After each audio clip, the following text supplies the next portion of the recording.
4-5 দিনের মধ্যে নির্বাচনের তারিখ জানাবেন ডক্টর ইউনূস। বলেছেন, গন্ডগোল লাগিয়ে নির্বাচন আয়োজন ভণ্ডুলের অপচেষ্টায় তৎপর পতিত শক্তি।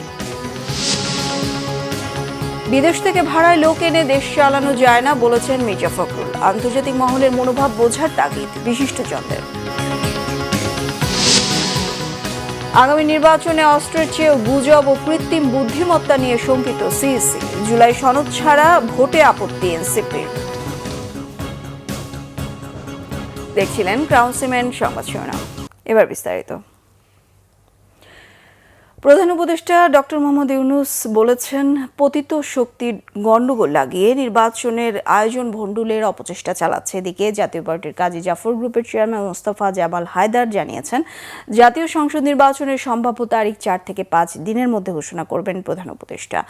রাষ্ট্রীয় অতিথি ভবন যমুনায় শনিবার বিকেলে 14টি দল ও জোটের নেতাদের সাথে বৈঠক করেছেন প্রধান উপদেষ্টা। তিনি এ সময় নির্বাচন বানচালের অপচেষ্টাকে প্রতিহত করতে ফ্যাসিবাদ বিরোধী সব শক্তিকে ঐক্যবদ্ধ থাকার আহ্বান জানান। প্রধান উপদেষ্টা আরও বলেন, পরাজিত শক্তি যখনই সুযোগ পাচ্ছে তখনই নানা রকম গন্ডগোল সৃষ্টি করছে। যখনই নির্বাচনের প্রস্তুতি নিয়ে আমরা অগ্রসর হচ্ছি তখনই নানা ষড়যন্ত্র সামনে আসছে।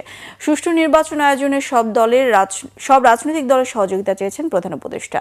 বৈঠক শেষে জাতীয় পার্টির কাজী জাফর গ্রুপের চেয়ারম্যান মোস্তফা জামাল হায়দার সাংবাদিকদের জানান, 4-5 দিনের মধ্যে প্রধান উপদেষ্টা আগামী জাতীয় সংসদ নির্বাচনের তারিখ ঘোষণা করবেন।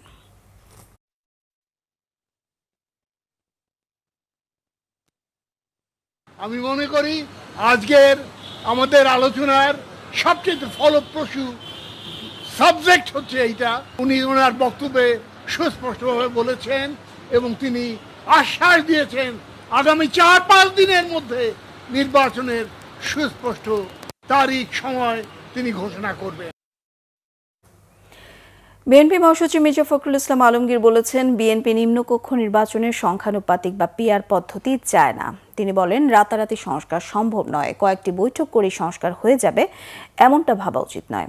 আহমেদ সরারের রিপোর্ট। জুলাই বিপ্লব, প্রত্যাশা ও প্রাপ্তি বিষয়ে আলোচনা সভার আয়োজন করে জিয়া পরিষদ। শনিবার জাতীয় প্রেস ক্লাবে এই আলোচনায় বিএনপি মহাসচিব মির্জা ফখরুল ইসলাম আলমগীর বলেন, দেশ এক ক্রান্তিকাল অতিক্রম করছে। ফ্যাসিস্ট আওয়ামী লীগ দেশের সমস্ত প্রতিষ্ঠান ধ্বংস করে দিয়েছে। বর্তমান অন্তর্বর্তী সরকার কাজ করছে সংস্কারের মধ্য দিয়ে গণতন্ত্রে ফিরে যাবার। কিছু কিছু রাজনৈতিক দল তারা বিভিন্ন রকম কথা বলতে শুরু করেছে এবং যে বিষয়গুলোর সঙ্গে বাংলাদেশের কোনো সম্পর্ক নেই।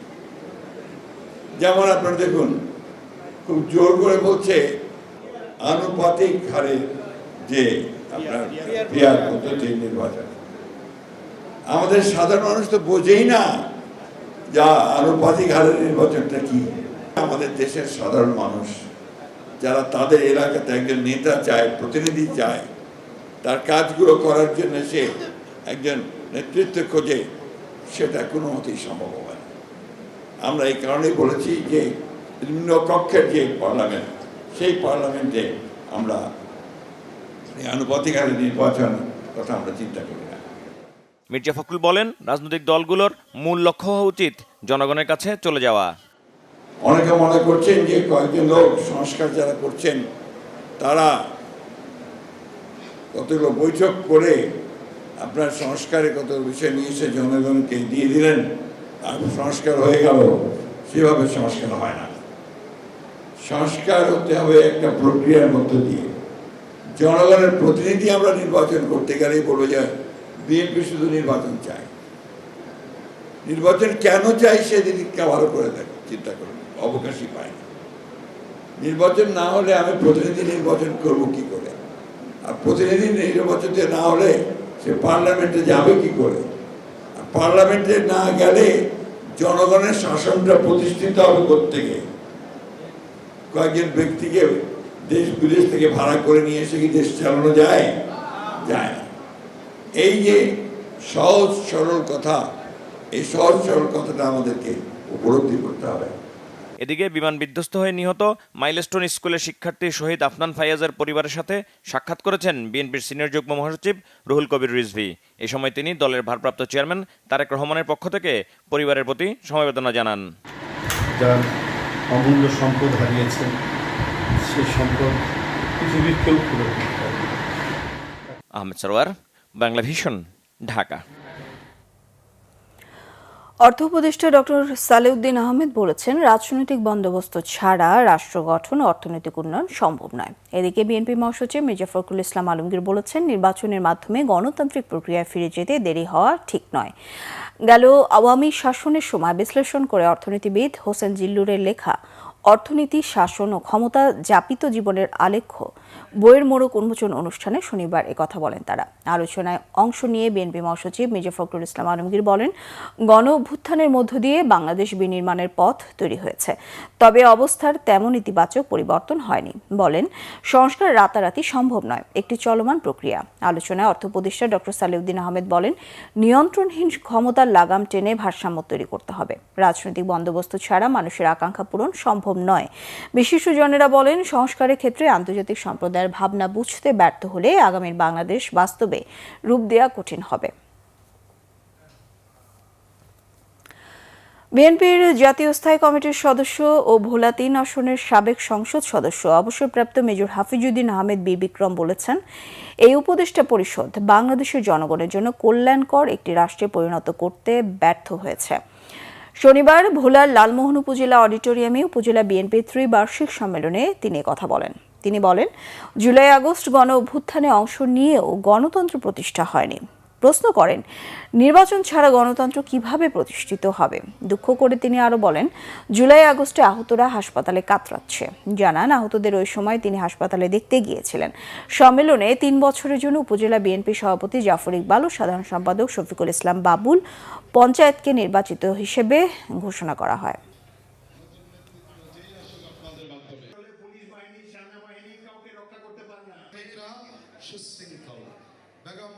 20 জন ছাত্র সবুজ রঙের অ্যাপ্রন পরা, তারা সেখানে শুয়ে আছে। তারা আমাকে বলেছে, আপনি একমাত্র ব্যক্তি যে আমাদেরকে দেখতে এসেছেন। অর্থাৎ যারা জীবন দিল, চক্ষু দিল, অঙ্গ দিল, জীবন দিল, এই সরকার তাদেরও মূল্যায়ন করতে পারে নাই, তাদের দেখতে যাওয়ার সময় তাদের নাই। আমরা 71 যুদ্ধ করেছি গণতন্ত্র প্রতিষ্ঠার জন্য, এবং এই যে জুলাই আগস্টের বিপ্লব গণ অভ্যুত্থানে অংশগ্রহণ করেছি গণতন্ত্র প্রতিষ্ঠার জন্য। কিন্তু সেই গণতন্ত্র তো প্রতিষ্ঠা হয় নাই। নির্বাচন ছাড়া কিভাবে গণতন্ত্র প্রতিষ্ঠিত হবে?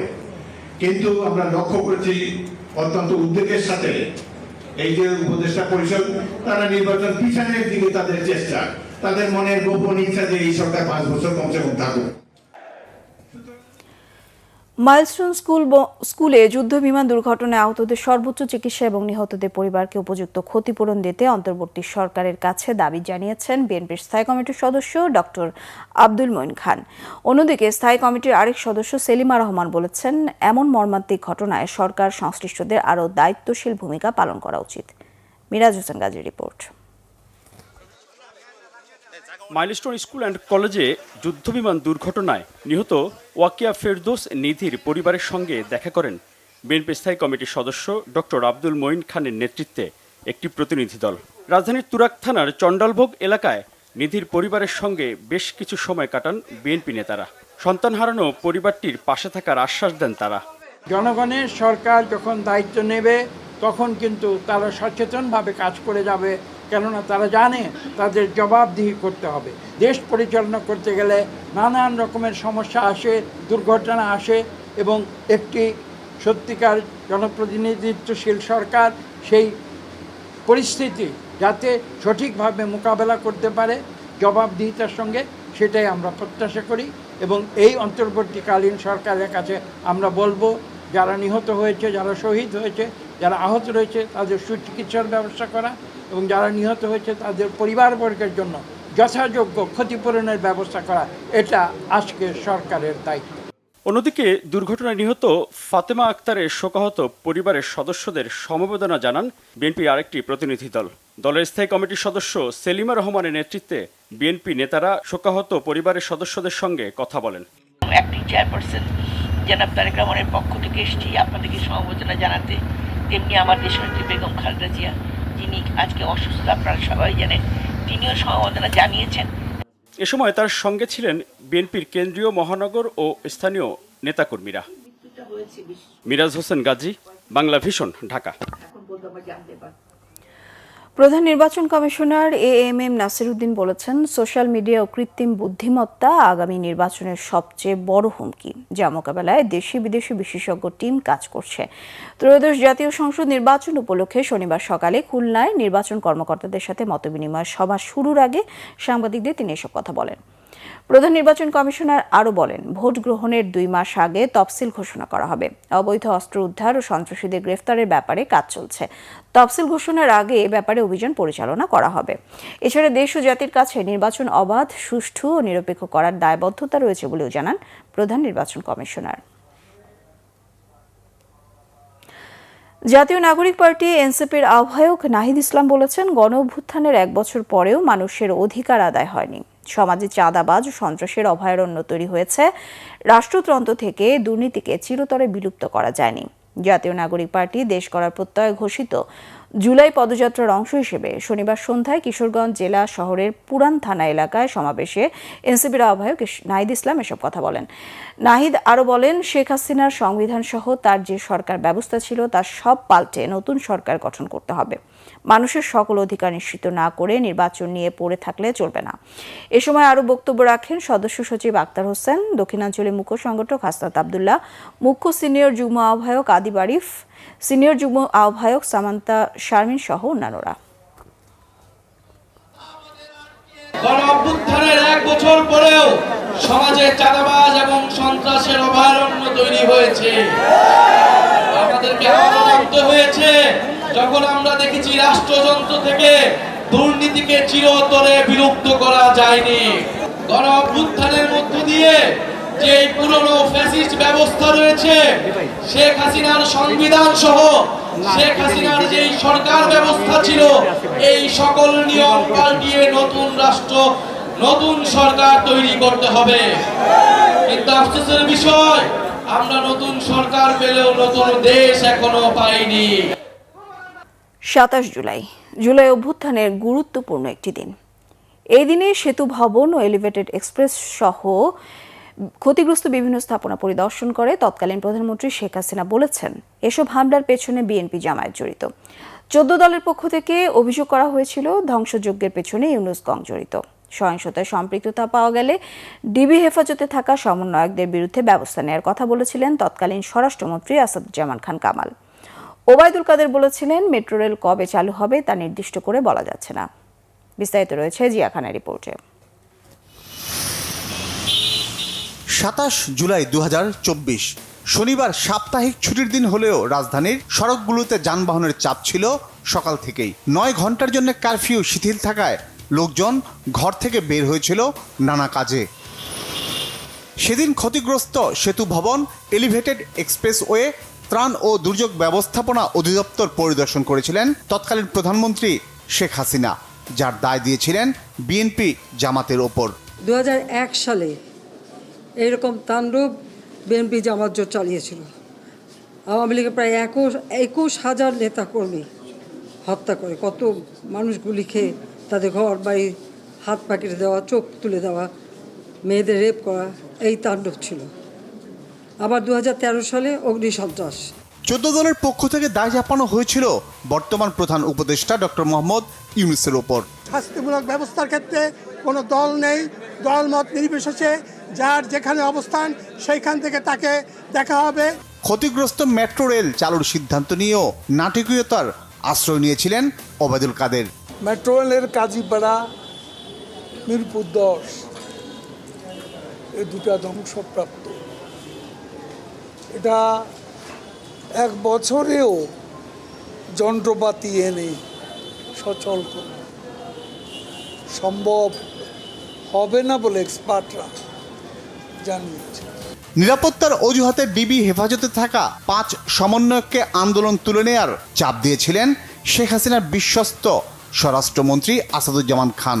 সোশ্যাল মিডিয়ার মাধ্যমে এমনই সব গুজব ছড়াচ্ছে, এমনই সব কথা বলছে যেগুলি শুনলে সাধারণ মানুষও ঠিক থাকতে পারে না। তারা একসঙ্গে গুজব ছড়িয়েছে একদল, আরেক দল আক্রমণ করেছে, এবং এই রকম সংঘবদ্ধ আক্রমণ শুধুমাত্র ডেডিকেটেড ফোর্সরাই করতে পারে, যেটা নাকি জামাত, বিএনপি এবং এই জঙ্গিদের কাছে রয়েছে।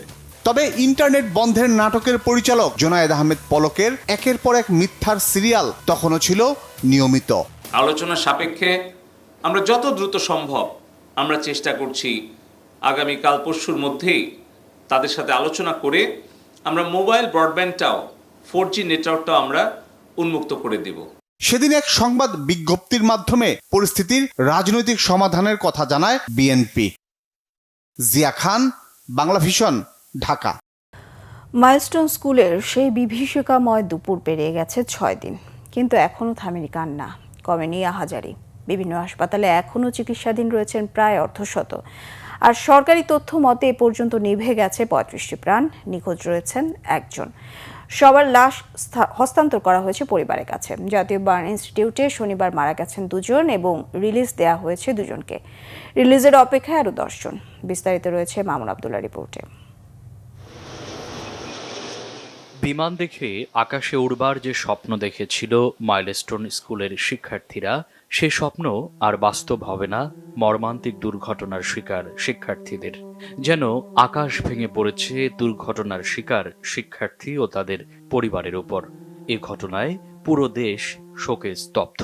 আল্লাহ তুমি দয়া করো, আমার বুকে আমার সন্তানকে ফিরাইয়া দাও। দুর্ঘটনার 6ষ্ঠ দিনেও শুনতে হচ্ছে বিমান দুর্ঘটনায় দগ্ধ শিক্ষার্থীর মৃত্যুর খবর। শনিবার সকালে খবর আসে স্কুলটির 7ম শ্রেণীর ছাত্র জারিফকে আর বাঁচানো সম্ভব হয়নি। 40% দগ্ধ নিয়ে ভর্তি ছিলেন রাজধানীর জাতীয় বার্ন অ্যান্ড প্লাস্টিক সার্জারি ইনস্টিটিউটে। তারও কিছুক্ষণ পরে দুঃসংবাদ আসে বার্ন ইনস্টিটিউট থেকে। বলা হয় পরপারে পাড়ি জমিয়েছেন স্কুলটির অফিস সহকারী মাসুমাও। 90% দগ্ধ হয়ে হাসপাতালে ভর্তি হয়েছিলেন তিনি। মানে 22 তারিখে সকালে আমরা এই বার্ন ইউনিটে আমরা নিয়ে আসি। হ্যাঁ, তখন কথা বলছে। নির্দিষ্টভাবে কারোর উপরে দায় চাপানোর কিছু নেই। তো আমরা বলবো যে এইসব প্রশিক্ষণ বিমান ঢাকার ভিতরে না রাখার জন্য, আর বিশেষ করে যেহেতু একটা স্কুল, এখানে অনেকগুলো প্রাণ গেছে। এটা তো এমন না যে অল্প কটা ইয়ে গেছে। উনি ওখানকার স্টাফ ছিল, আমার বোন। আমার ছেলে হইলো একটা ছেলে 6-এ পড়ছে, এই যে পরীক্ষা দিছে, সামনে অনেক স্বপ্ন ছিল, উনি আগাইতে পারলো না। আমি জানি না আমার কি হবে। হাসপাতালটিতে এখন পর্যন্ত 4 জন ক্রিটিক্যাল ও 9 জন সিভিয়ার রোগী ভর্তি আছে বলে জানান জাতীয় বার্ন ইনস্টিটিউটের ভারপ্রাপ্ত পরিচালক। শারীরিক অবস্থার উন্নতি হওয়ায় শনিবার 2 জনকে দেওয়া হয়েছে ছাড়পত্র। যে 2টা রোগীকে আমরা আজকে হারিয়েছি, একজনকে সকাল 9:30 আর একজনকে 10টার দিকে। আজকে আমরা 2 জন রোগীকে ডিসচার্জের ডিসিশন হয়ে গেছে। ক্রিটিক্যাল পেশেন্টের সংখ্যা এই মুহূর্তে 4 জন এবং সিভিয়ার পেশেন্টের সংখ্যা 9 জন। আহতদের সর্বোচ্চ চিকিৎসা সেবা দিতে এরই মধ্যে সিঙ্গাপুর, চায়না ও ভারত থেকে এসেছে বিশেষজ্ঞ চিকিৎসক দল। তাদের সাথে সমন্বয় করে আহতদের উন্নত চিকিৎসা সেবা দেওয়া হচ্ছে বলে জানান জাতীয় বার্ন ইনস্টিটিউটের ভারপ্রাপ্ত পরিচালক। বলেছিলাম যে সিঙ্গাপুর, চায়না এবং ইন্ডিয়ার যে টিম, এবং আসলে আমাদের চিকিৎসার ক্ষেত্রে কিন্তু এই নামগুলোর কোনো আলাদা বিষয় নাই, কারণ আমরা যে ডিসিশনগুলো নিচ্ছি একেবারেই ইন এনিমাস। এখানে আলাদা কারোর ডিসিশন নেই। আমাদের টিমই মেনলি এই ডিসিশনগুলো নেওয়ার পরে আমাদের জানেন আপনারা, আমাদের 6টা ইউনিট ভাগ করা আছে। 6টা ইউনিট চিফের নেতৃত্বে আসলে তারা সবাই আমাদেরকে সহযোগিতা করছে। জাতীয় বার্ন ইনস্টিটিউটে এখন পর্যন্ত 36 জন রোগী ভর্তি আছে। মামুন আব্দুল্লাহ, বাংলা ভিশন, ঢাকা। এদিকে মাইলস্টোন স্কুল অ্যান্ড কলেজের বিমান দুর্ঘটনায় আহত রোগীদের চিকিৎসার খোঁজ নিতে রাতে জাতীয় বার্ন অ্যান্ড প্লাস্টিক সার্জারি ইনস্টিটিউটে যান প্রধান উপদেষ্টা প্রফেসর ডক্টর মোহাম্মদ ইউনূস। শনিবার রাত 9:10 তিনি হাসপাতালে যান। হাসপাতালে পৌঁছে প্রধান উপদেষ্টা ইনস্টিটিউটের পরিচালক অধ্যাপক মোহাম্মদ নাসির উদ্দিনের কাছ থেকে সেদিনের ঘটনার বর্ণনা শোনেন এবং আহত রোগীদের বর্তমান অবস্থা সম্পর্কে জানতে চান। অধ্যাপক নাসির জানান, বর্তমানে হাসপাতালে চিকিৎসাধীন রোগীদের মাল্টিডিসিপ্লিনারি কনসালটেশন বোর্ডের পরামর্শক্রমে চিকিৎসা দেওয়া হচ্ছে। রোগীদের আন্তর্জাতিক প্রোটোকল অনুযায়ী মূল্যায়ন করা হয়েছে এবং সর্বোত্তম সেবা নিশ্চিতে বাংলাদেশের চিকিৎসকদের পাশাপাশি বিদেশি বিশেষজ্ঞদেরও পরামর্শ নেওয়া হচ্ছে। প্রধান উপদেষ্টা হতাহতদের বিস্তারিত জানতে চাইলে বিশেষ সহকারী অধ্যাপক মোহাম্মদ সাইদুর রহমান ঘটনার বিশদ বর্ণনা দেন। তিনি জানান, রোগীদের স্থানান্তরের সময়ে অ্যাম্বুলেন্সের অভাব প্রকটভাবে বোঝা গেছে। প্রধান উপদেষ্টা অবিলম্বে এ বিষয়ে করণীয় সম্পর্কে সুনির্দিষ্ট প্রস্তাব পাঠানোর নির্দেশ দেন এবং দ্রুত এ ব্যাপারে ব্যবস্থা নেওয়া হবে বলে জানান। এই ঘটনায় দুর্ঘটনায় নিহতদের পরিবার ও আহতদের মানসিক সুস্থতা নিশ্চিতে ও ট্রমা কাটিয়ে উঠতে কাউন্সেলিংয়ের প্রতি জোর দেন প্রধান উপদেষ্টা। এ বিষয়ে সংশ্লিষ্ট বিশেষজ্ঞদের সম্পৃক্ত করে সম্মিলিত উদ্যোগ নিতে নির্দেশ দেন। হাসপাতাল পরিদর্শনকালে প্রধান উপদেষ্টার সঙ্গে স্বাস্থ্য উপদেষ্টা নূরজাহান বেগমও উপস্থিত ছিলেন। উত্তরায় মাইলস্টোন স্কুল অ্যান্ড কলেজ প্রাঙ্গণে যুদ্ধ বিমান বিধ্বস্তের ঘটনায় নিহতদের আত্মার মাগফিরাত ও শান্তি কামনা এবং আহতদের দ্রুত আরোগ্য লাভের প্রার্থনায় আরও 2 দিন কলেজ বন্ধ রাখার ঘোষণা দিয়েছে স্কুল কর্তৃপক্ষ। এদিকে দুর্ঘটনার 6ষ্ঠ দিনে শনিবারও ঘটনাস্থলে উৎসুক মানুষের ভিড় লক্ষ্য করা গেছে। সহপাঠীদের হারিয়ে বাকরুদ্ধ প্রতিষ্ঠানটির শিক্ষার্থীরা। মহিবুল্লাহ মুহিব জানাচ্ছেন বিস্তারিত। মাইলস্টোন স্কুল অ্যান্ড কলেজের 3য় শ্রেণীর শিক্ষার্থী শাফি সেদিন স্কুল ছুটির সাথে সাথেই ক্লাসরুম থেকে বের হয়ে যাওয়ায় ভাগ্যক্রমে বেঁচে গিয়েছিল সে। অপলক দৃষ্টিতে ক্যাম্পাসের পানে তাকিয়ে শাফির 2 চোখ যেন বন্ধুদের খুঁজে ফেরে। ওই জায়গায় দোলনায় খেলতেছিলাম, তারপর আমার একটা বড় ভাই আমার ডাইকা, তারপর হায়দার আলী হোস্টেলে ওই জায়গায় নিয়ে গেছে, তারপর এই যে বিমানটা পড়ছে। আমাদের ক্লাসরুমটা পুড়ে গেছে, অনেক কিছু পুড়ে টুড়ে গেছে, তারপর চেয়ার টেবিল পুড়ে গেছে, তারপর অনেকে টিফিন বক্স ছিল ওগুলো পুড়ে গেছে, ব্যাগটা পুড়ে গেছে।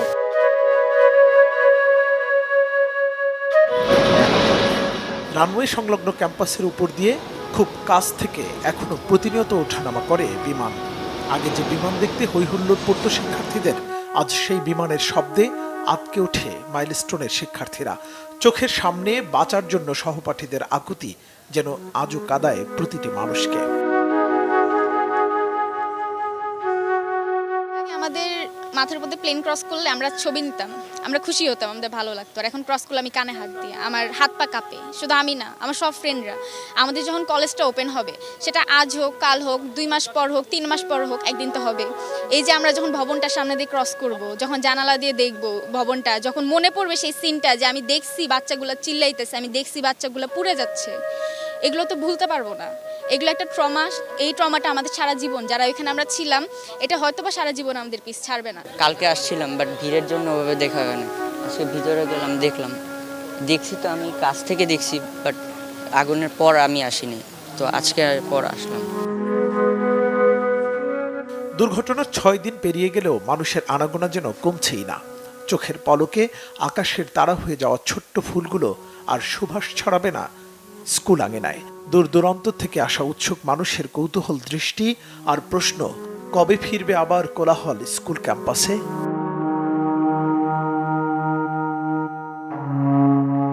আমরা অনেক কষ্টের মধ্যে আছি বলতে গেলে। এখন আমাদের মানসিক অবস্থা আপনারাই জানেন, কারণ হচ্ছে আমাদের ছোট ভাই বোনকে হারায় এখন আমরা যে মানসিক একটা অবস্থার মধ্যে আছি, এখন আমরা মানে ক্লাস করার মতো ইয়াটা আমরা রাখতে পারতেছি না। গার্ডিয়ানরা তাদের ছোট শিশুদের হারায় অনেক কষ্টে আছে, কিন্তু তাদের মনে কোনো ইয়েই নেই, কোনো আকাঙ্ক্ষাই নেই, তারা ভিডিও করতে আসে। এটা উচিত না একদম।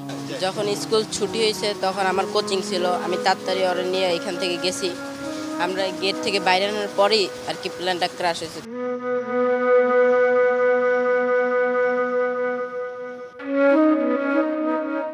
শনিবার সকালে এক বিজ্ঞপ্তিতে স্কুল কর্তৃপক্ষ জানায়, মর্মান্তিক দুর্ঘটনার শিকার সকল আহত ও নিহত কোমল প্রাণ শিক্ষার্থী, শিক্ষক, কর্মচারী, কর্মকর্তা, অভিভাবকদের জন্য মাইলস্টোন কর্তৃপক্ষ গভীর শোকাহত।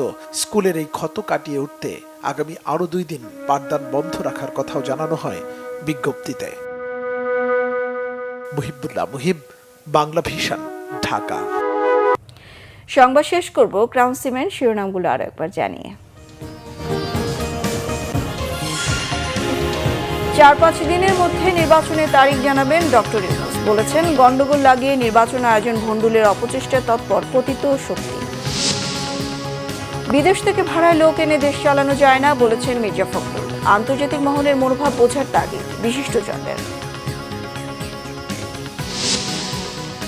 আগামী নির্বাচনে অস্ত্রের চেয়েও গুজব ও কৃত্রিম বুদ্ধিমত্তা নিয়ে শঙ্কিত সিইসি। জুলাই সনদ ছাড়া ভোটে আপত্তি এনসিপির।